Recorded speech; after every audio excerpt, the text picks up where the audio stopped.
Cuando los cuerpos de los pasajeros del vuelo 753 fueron trasladados a la morgue, todo indicaba que estaban muertos.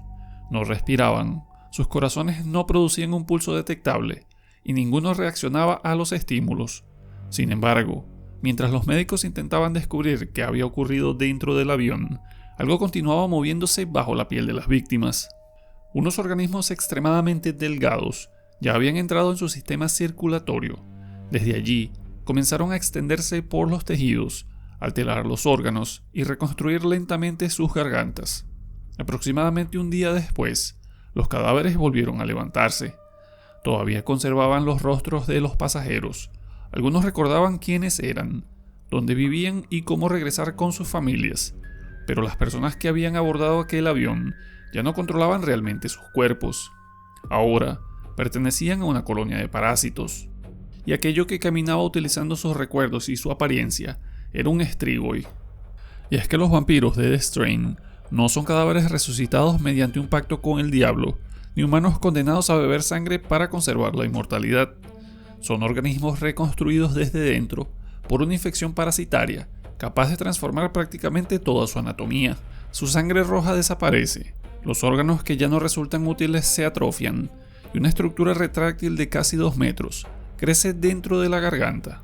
Además, cada infectado queda conectado mentalmente con la criatura que produjo su cepa de infección inicial, de modo que un Strigoi no es solamente un depredador individual, sino también un ojo, un oído y una extensión de una inteligencia colectiva mucho más antigua, que más adelante conoceremos como los ancianos, y uno de ellos en específico será el más importante en esta historia, el cual es conocido como el Amo. Así que en este video vamos a explicar qué ocurre cuando una persona se transforma en un Strigoi, cómo funcionan los gusanos que provocan la infección, cuánto tarda el proceso, qué cambios atraviesa el cuerpo y por qué estas criaturas se vuelven mucho más peligrosas cuando actúan como parte de una mente colmena. También veremos sus diferentes clases, capacidades, debilidades y el verdadero origen de una condición que se propaga como una enfermedad, aunque no surgió mediante ningún proceso natural. Primero que nada, existen 2 formas principales de convertirse en Strigoi. La primera ocurre mediante el aguijón. Contrario a los vampiros tradicionales, estas criaturas no dependen de 2 grandes colmillos para abrir el cuello de sus víctimas. Su verdadera herramienta de alimentación permanece plegada bajo la lengua y dentro de la garganta. Cuando el Strigoi detecta una presa, abre la mandíbula mucho más allá de lo que permitiría una anatomía humana y proyecta hacia adelante un órgano muscular semejante a una probóscide. Esta estructura puede alcanzar casi 2 metros. Su extremo bifurcado perfora la piel, localiza una arteria y comienza a extraer sangre. Al mismo tiempo, introduce gusanos dentro del sistema circulatorio de la víctima. Por eso, en estas criaturas la alimentación y la reproducción ocurren durante el mismo ataque. La segunda vía de transmisión es el contacto directo con los gusanos. Cuando un Strigoi resulta herido, decapitado o mutilado, su sangre blanca se derrama y los parásitos comienzan a abandonar el cadáver. Son extremadamente delgados, se desplazan con rapidez y pueden atravesar una herida diminuta o introducirse directamente bajo la piel. Una vez que uno alcanza el torrente sanguíneo, el proceso ya ha comenzado. En la serie, la luz ultravioleta permite verlos moviéndose bajo la piel. En uno de los primeros casos, un hombre recibe apenas un rasguño en la cara y el gusano parece ser extraído casi inmediatamente. Sin embargo, poco después descubren que la infección ya se ha extendido por todo su cuerpo. Esto es así porque el parásito no necesita desplazarse hasta cada órgano por sí solo. En cuanto alcanza la sangre, comienza a multiplicarse y distribuye nuevas copias por el organismo. No parece depositar huevos, ya que todo indica que se reproduce de manera asexual mediante división y regeneración, ya que incluso un gusano cortado en 2 puede reconstruir ambas mitades hasta producir 2 organismos completos, por lo que lo más posible es que una vez dentro este comience a fragmentarse. Durante las primeras horas, los síntomas pueden confundirse con los de una enfermedad grave. La víctima desarrolla fiebre, debilidad, desorientación y una sensibilidad creciente a la luz. El sistema inmunológico intenta defenderse, aumentando la temperatura y manteniendo los órganos en funcionamiento. Pero los gusanos no se limitan a sobrevivir dentro del huésped, utilizan sus tejidos para construir algo nuevo.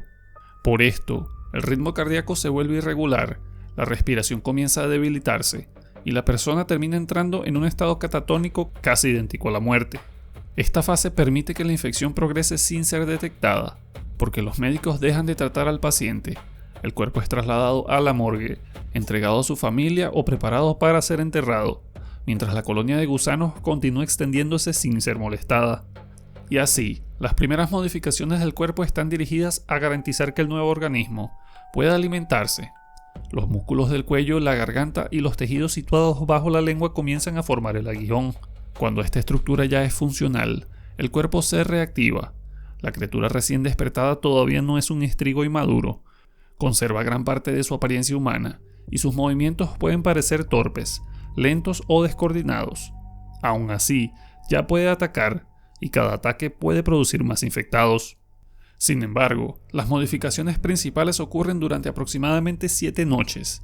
En ese periodo, el organismo humano es simplificado para adaptarse a una dieta compuesta exclusivamente por sangre. El estómago, los intestinos y otros órganos digestivos dejan de ser necesarios para procesar alimentos sólidos. Poco a poco se atrofian o se transforman en una serie de sacos destinados a recibir, filtrar y almacenar el líquido extraído de las víctimas. De esta manera, el sistema digestivo y el circulatorio terminan funcionando casi como una sola estructura. Como dije antes, la sangre humana también comienza a desaparecer. Los glóbulos rojos, el plasma y las plaquetas son sustituidos por una sustancia espesa y blanquecina, conocida como el blanco. Este fluido distribuye nutrientes, transporta a los gusanos y mantiene activos a los tejidos modificados. Por eso, cuando un estrigoid es herido, no sangra rojo como una persona. En su lugar, de su cuerpo sale este líquido lechoso lleno de parásitos. El corazón puede conservarse, pero deja de trabajar de la forma habitual. La circulación se simplifica y pasa a depender de la actividad conjunta de los órganos transformados y de la propia colonia de gusanos. Esto permite que el cuerpo continúe moviéndose después de recibir heridas que matarían inmediatamente a un humano. Incluso atravesar el corazón con una estaca de madera no garantiza que la criatura muera, porque su organismo ya no depende completamente de este órgano. Durante esa primera semana, también desaparecen los elementos que ya no resultan útiles. El cabello se cae, las uñas humanas son sustituidas por garras, el dedo medio crece, y los órganos reproductivos se atrofian, porque los estrigoides no se reproducen sexualmente. Por eso los cuerpos masculinos y femeninos terminan adquiriendo una apariencia cada vez más parecida. Para la colonia el sexo del huésped deja de tener importancia, ya que solamente necesita un recipiente capaz de alimentarse, desplazarse y propagar la infección. Aunque los cambios más importantes suceden durante los primeros 7 días, la maduración completa puede tardar aproximadamente un mes. En ese tiempo, los movimientos se vuelven mucho más precisos, los sentidos terminan de adaptarse y la apariencia humana continúa desapareciendo. En las novelas este proceso es todavía más extremo. Los estrigoides maduros pierden las orejas externas, parte de la nariz y muchos de los rasgos que permitían reconocerlos. La cabeza se vuelve lisa, pálida y casi completamente uniforme. La serie conserva algunos elementos faciales para que los personajes continúen siendo identificables, pero aún así muestra cómo los músculos del cuello aumentan de tamaño, la mandíbula se deforma y los ojos desarrollan una pupila negra rodeada por un tono rojizo. Cuando atacan, una vez que el aguijón perfora una arteria, la sangre viaja hacia las cavidades internas del estrigoide y puede vaciar a una persona en muy poco tiempo. Por eso, después de alimentarse, la piel puede adquirir temporalmente un color rosado, mostrando la sangre de la víctima avanzando por el interior de la criatura. A diferencia de los vampiros tradicionales, los estrigoides tampoco son cadáveres fríos. En la serie, su temperatura corporal puede alcanzar aproximadamente los 49 grados Celsius. En un ser humano, una temperatura de poco más de 40 grados ya puede causar convulsiones, daño cerebral y fallo orgánico. Sin embargo, la anatomía de los estrigoides está adaptada para funcionar bajo condiciones completamente distintas. El desplazamiento de la colonia de gusanos por los tejidos, el procesamiento de la sangre y la reparación constante del daño producen este calor excesivo. En algunos momentos, la temperatura es tan elevada que puede sentirse sin tocar a la criatura. La lluvia incluso puede evaporarse al caer sobre su piel. Algo particular sobre estas criaturas es que pueden alimentarse de cualquier tipo sanguíneo, pero parecen sentir una preferencia especial por el B positivo. Esta referencia adquiere una mayor importancia cuando el amo consigue controlar gran parte del mundo. Las personas con este grupo sanguíneo reciben mejores alimentos, exposición controlada a la luz y cuidados destinados a mantenerlos saludables. Estas no son tratadas así porque los vampiros valoren sus vidas, simplemente son ganado de mayor calidad. Quizá esto es debido a que su sistema digestivo también posee una limitación importante, y es que solamente funciona en una dirección, por lo que los Strigoi no pueden vomitar ni expulsar sustancias tóxicas después de ingerirlas. En las novelas, los personajes Fett y Cetrakian aprovechan esta debilidad utilizando coumadin, un anticoagulante presente en ciertos venenos para ratas. Cuando el amo bebe la sangre contaminada de Cetrakian, la sustancia queda atrapada dentro de su organismo y le provoca hemorragias internas, intoxicándolo y debilitándolo gravemente. Sin embargo, gracias a la resistencia y regeneración superiores de un anciano, consigue sobrevivir. A pesar de esto, los Strigoi sí expulsan los residuos de su metabolismo y alimentación mediante una orina caliente y extremadamente concentrada, caracterizada por su fuerte olor a amoníaco. Las novelas cuentan que todavía conservan una vejiga funcional y que estas deposiciones pueden acumularse alrededor de sus nidos, dejando un rastro que permite a Fett y a los demás supervivientes detectar su presencia.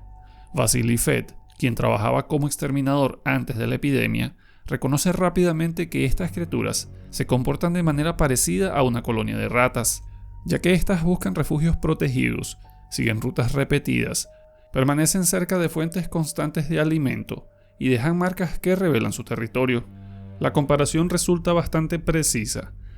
Por esto, y a pesar de su origen sobrenatural, los Strigoi también pueden analizarse como una especie invasora, ya que forman colonias, protegen sus nidos y se expanden mientras existan suficientes huéspedes.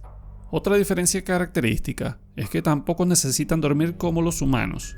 Pueden entrar en una especie de letargo después de consumir demasiada sangre, pero no dependen de un ciclo normal de descanso. Su actividad está determinada principalmente por la luz, así que durante el día buscan refugios cerrados, donde puedan permanecer activos sin exponerse al sol.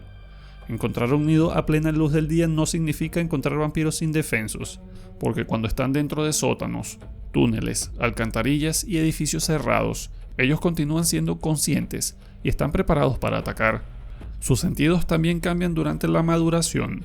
La visión convencional empieza a degradarse, los colores pierden intensidad y los detalles finos dejan de ser importantes. A cambio, los seres vivos destacan dentro del entorno, por el calor y por el movimiento de su sangre. La serie representa esta percepción de una manera parecida a la visión térmica. Para un Strigoi, el cuerpo humano no aparece como una simple silueta. Las zonas donde las arterias se encuentran cerca de la superficie, como el cuello y el rostro, resultan especialmente visibles. Sin embargo, la vista no es su sentido más importante, ya que su audición mejora considerablemente. Por esto, ellos pueden escuchar el pulso, detectar cambios en la respiración y localizar movimientos casi imperceptibles. La serie también sugiere que son capaces de seguir el dióxido de carbono que los humanos expulsamos al exhalar. Además, la infección aumenta la fuerza, la resistencia y la tolerancia al dolor. Los músculos pueden continuar funcionando después de sufrir daños graves, por lo que un Strigoi ordinario es capaz de lanzar a una persona contra una pared, romper huesos y seguir atacando después de recibir varios disparos. Sus heridas se cierran con rapidez gracias al blanco, los cortes dejan de sangrar, los tejidos vuelven a unirse y la colonia puede estabilizar parcialmente los huesos dañados. Sin embargo, esta regeneración tiene límites. Ellos no pueden hacer crecer una extremidad perdida. Si pierden una mano, un brazo o una pierna, la herida puede cerrarse, pero la parte amputada no vuelve a aparecer. También pueden morir si el cerebro es destruido, si el cuello sufre un traumatismo demasiado grave o si la cabeza es separada completamente. El problema es que los gusanos pueden sobrevivir fuera del cuerpo y la sangre blanca todavía puede infectar a otra persona. Por eso combatir contra un Strigoi a corta distancia resulta tan peligroso. Incluso herirlo o matarlo puede exponer a alguien a los parásitos. Y por si esto no fuera suficiente, el verdadero poder de la especie aparece cuando miles de ellos actúan como parte de una sola mente, porque todos los infectados producidos por la misma cepa permanecen conectados con el anciano que les dio origen. A través de esta red pueden transmitir imágenes, sonidos, recuerdos y órdenes a grandes distancias. El amo puede observar el mundo a través de los ojos de cualquiera de sus descendientes. Si uno encuentra un escondite, reconoce a una persona o descubre una entrada, la información regresa inmediatamente a la colmena. Esta conexión también permite controlar su comportamiento. La mayoría pierde progresivamente la individualidad. Sus pensamientos son ahogados por una acumulación de voces e impulsos que las novelas describen como un coro. En este punto, ellos todavía conservan fragmentos de memoria, pero esos recuerdos dejan de pertenecerles por completo y la colonia puede utilizarlos. Después de transformarse, muchos Strigoi sienten la necesidad de encontrar a las personas que amaban cuando eran humanos. A primera vista podría parecer que una parte de la persona original continúa dentro del cuerpo, pero la realidad es mucho más cruel, porque la infección convierte el afecto en otro mecanismo de propagación. El Strigoi recuerda dónde vive su familia, quién podría abrirle la puerta y qué palabras debe utilizar para conseguir que alguien se acerque.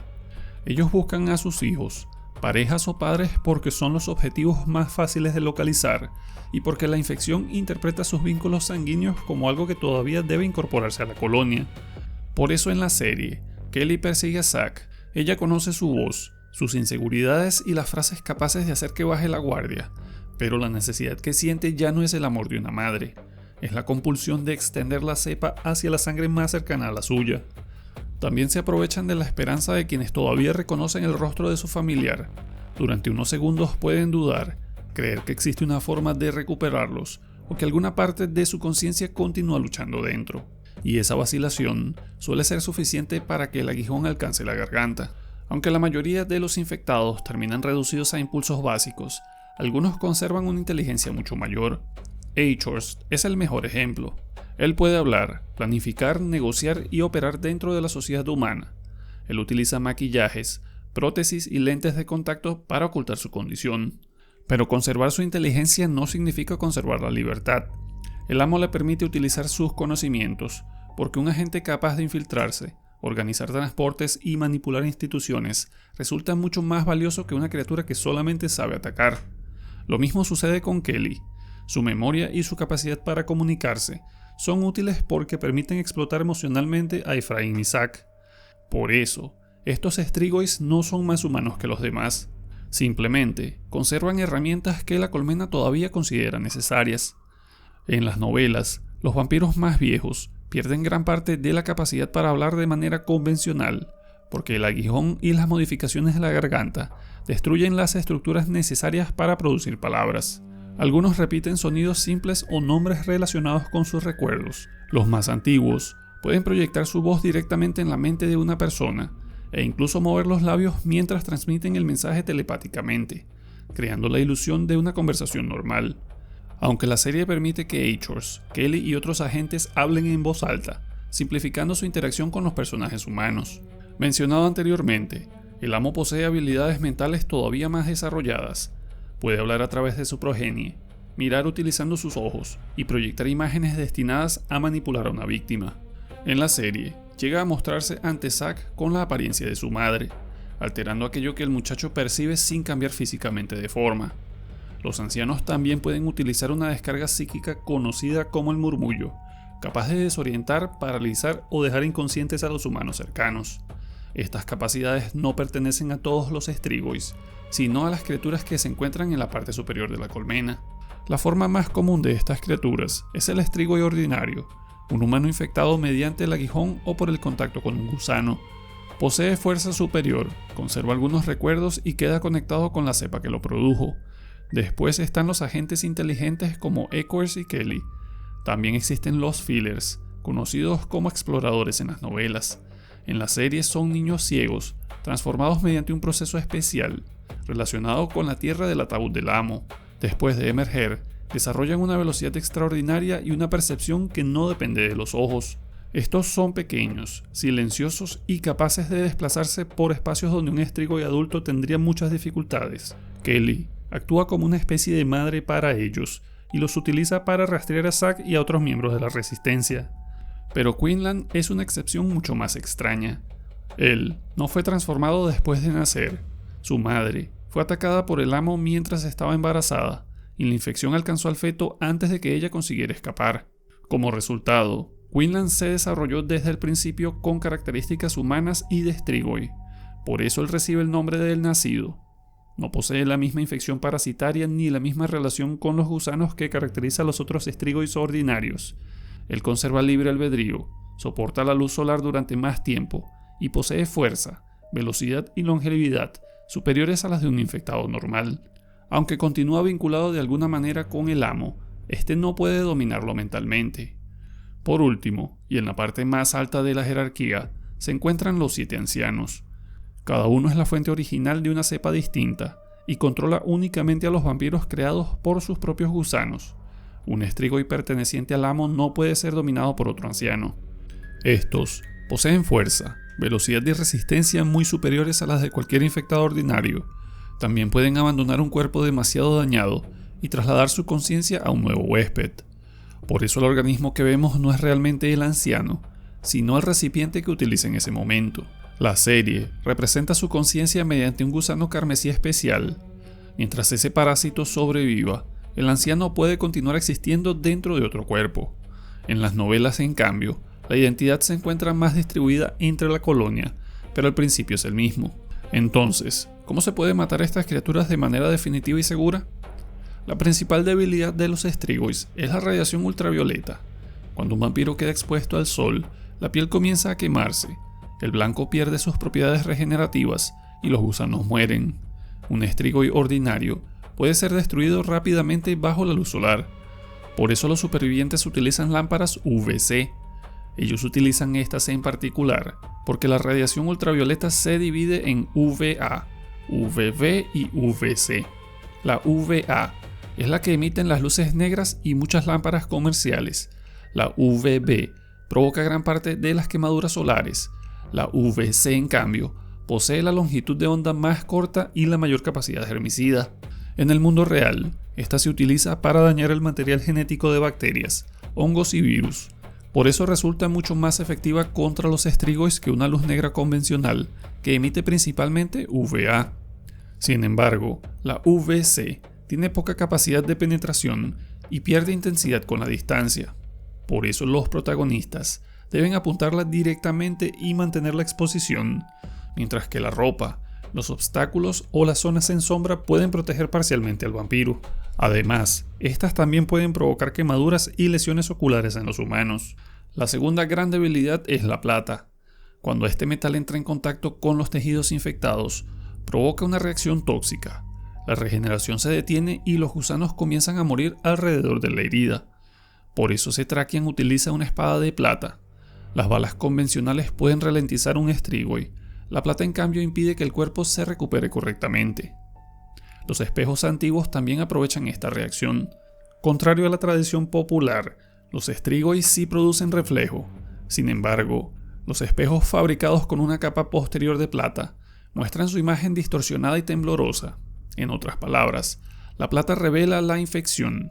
En cambio, las cruces, el ajo y el agua bendita no tienen un efecto en especial.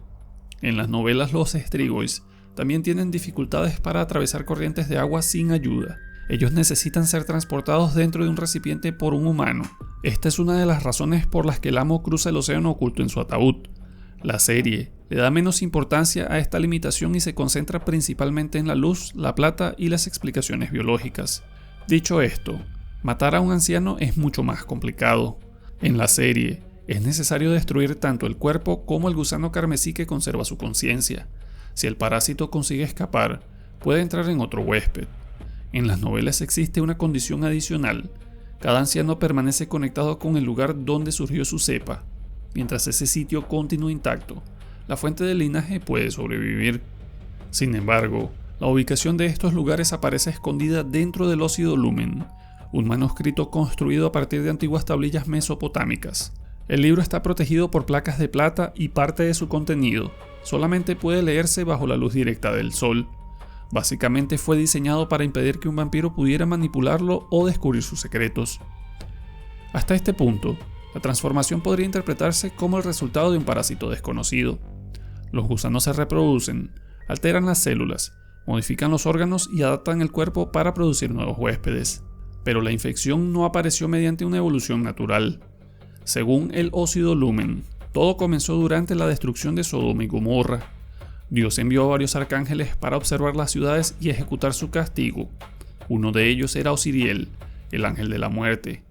Osiriel era un ser asexual, completamente lampiño y de proporciones perfectas. No necesitaba comer, reproducirse ni satisfacer ninguna de las necesidades asociadas con un organismo mortal. Sin embargo, durante su estancia entre los humanos, comenzó a sentir una curiosidad por la sangre. Podía escucharla moviéndose por las arterias, percibir el calor que producía y comprender que transportaba una pequeña parte de la fuerza divina con la que se había creado la vida. Finalmente decidió probarla. Disfrazado como humano, atacó a una mujer de Sodoma y bebió su sangre. La experiencia despertó dentro de él una necesidad que ningún ángel debía poseer. Osiriel descubrió el hambre, pero no un hambre necesaria para mantenerse con vida, sino una adicción basada en absorber la existencia de otra criatura. Incluso después de que las ciudades fueran destruidas, su sed continuó aumentando. Osiriel atacó a uno de sus propios hermanos e intentó beber su sangre plateada. Como castigo, una columna de luz divina lo inmovilizó contra la tierra. Después, su cuerpo fue dividido en 7 partes, y los fragmentos terminaron enterrados en diferentes regiones del planeta. Pero su carne celestial no se descompuso. La sangre permaneció viva bajo el suelo y comenzó a producir pequeños organismos blancos que transportaban fragmentos de su conciencia. Estos fueron los primeros gusanos. Cada parte del cuerpo de Osiriel dio origen a una colonia diferente. Cuando los parásitos consiguieron encontrar huéspedes humanos, nacieron los 7 ancianos. Esto explica por qué los Strigoi maduros pierden el cabello, los genitales y gran parte de sus rasgos faciales. La infección está reconstruyendo sus cuerpos a imagen de la entidad de la que procede. También explica la relación entre sus habilidades y la caída del arcángel, porque la luz recuerda el castigo divino que lo inmovilizó. La plata posee el mismo aspecto que la sangre angelical que intentó beber, y el agua está vinculada al lugar donde fue condenado. Pero al mismo tiempo, la serie ofrece explicaciones biológicas. La radiación ultravioleta destruye el material parasitario, y la plata posee propiedades antimicrobianas, capaces de dañar la infección. Ambas interpretaciones pueden coexistir. El comportamiento de los Strigoi es biológico, pero esa biología nació de una corrupción celestial. El amo fue el último de los ancianos en manifestarse, y su cepa surgió de la garganta de Osiriel, la misma garganta utilizada para beber sangre humana, y que intentó tragar la de su hermano. Por eso heredó con mayor intensidad la sed, la ambición y el deseo de propagarse. Ya que los otros ancianos mantenían una población reducida de vampiros, entendían que transformar a demasiadas personas podía agotar la fuente de alimento y revelar su existencia. El amo no quería permanecer oculto. Su objetivo era producir suficientes Strigoi para conquistar el planeta, destruir a los demás ancianos y convertir a la población humana en una reserva controlada de sangre. Aún así, cuando finalmente consigue dominar gran parte del mundo, tampoco transforma a todos los seres humanos, porque eso dejaría a los vampiros sin alimento. Aunque durante la Noche Cero, él elimina una parte considerable de la población, los líderes políticos, empresarios, intelectuales y personas capaces de organizar una resistencia son ejecutadas rápidamente. Los ancianos y los enfermos también son descartados por no resultar útiles para el nuevo sistema. Los supervivientes más obedientes continuaron trabajando. Algunos colaboraron como policías, administradores y guardianes. Otros fueron enviados a instalaciones donde su sangre era extraída regularmente. El amo conserva la electricidad, el transporte y las cadenas de suministro, porque la rutina facilita la obediencia. Cuando el nuevo orden se establece, la gente vuelve a trabajar, recibe raciones, ve antiguos programas de televisión. La civilización parece continuar, pero la humanidad ya no ocupa la parte superior de la cadena alimenticia. Ahora vive dentro de una granja, y ese es el resultado definitivo de la cepa. No una ciudad llena de monstruos descontrolados, sino un sistema en el que cada Strigoi y cada humano cumple una función dentro de un organismo dirigido por una sola conciencia. Y esto nos lleva a la última pregunta. ¿Son estas criaturas realmente inmortales? Los Strigoi pueden existir durante muchísimo tiempo, no envejecen como los humanos, regeneran gran parte del daño y mantienen sus cuerpos activos mientras continúan alimentándose. Y como ya establece la historia, los ancianos pueden abandonar anfitriones deteriorados y trasladar su conciencia a recipientes nuevos, pero ninguno es completamente indestructible. Todos dependen de una estructura concreta, los infectados comunes de su cerebro, el blanco y la colonia, los ancianos de los parásitos que transportan su conciencia, y en las novelas del sitio donde nació su cepa. Por eso el amo solamente puede ser eliminado de manera definitiva cuando su sitio negro es destruido, o sea, donde la parte del ángel fue enterrada y dio origen al anciano. En las novelas, su muerte provoca también la desaparición de los Strigoi vinculados con su linaje.